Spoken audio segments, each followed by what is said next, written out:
สบายดีผู้สวยศาสตราจารย์ดร.สนิทตีเมืองสายเนาะข้าพเจ้าซื้อคำตันเทพสุวรรณนักศึกษาป.โทคณะมนุษยศาสตร์ภาควิชายุทธศาสตร์และการพัฒนา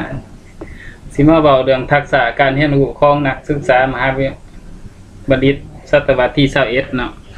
ในยุคปัจจุบันนี้เนาะเป็นยุคแห่งเทคโนโลยีเทเลสนเทศเนาะเข้ามามีบทบาทในชีวิตประจำวันว่าจะเป็นด้านการศึกษาด้านการคมนาคมด้านการแพทย์โดยเฉพาะอย่างยิ่งในการศึกษาการสอนการเรียนการสอนนำเทคโนโลยีที่ทันสมัยเข้ามาได้ขึ้นในศตวรรษที่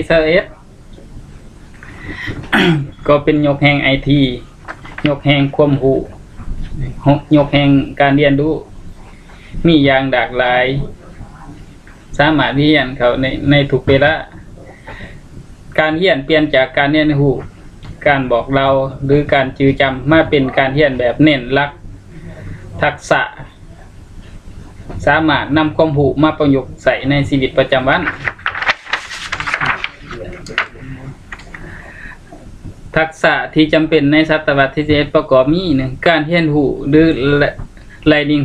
Skill นั่นคือนักศึกษาต้องไปเรียนรู้สามารถ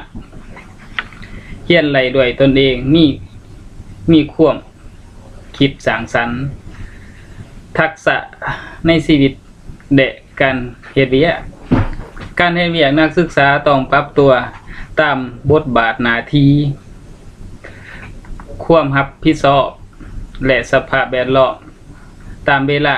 เป็นผู้ที่มีความคิดสร้างสรรค์มีความเป็นผู้นำกำหนดเป้าหมายหลายอย่างชัดเจน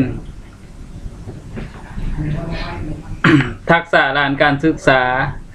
สารสนเทศสื่อและเทคโนโลยีนักศึกษาต้อง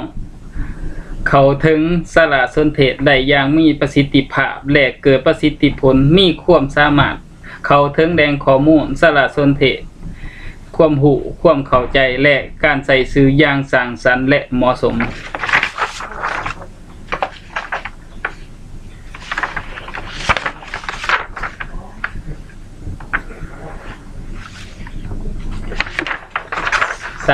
ทัก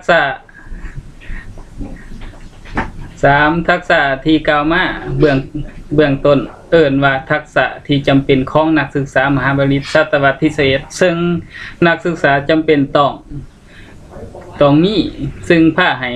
การศึกษาและประสบผลสำเร็จในการเรียนและเฮ็ดบทนิพนธ์ของนักศึกษาจะขอบใจอาจารย์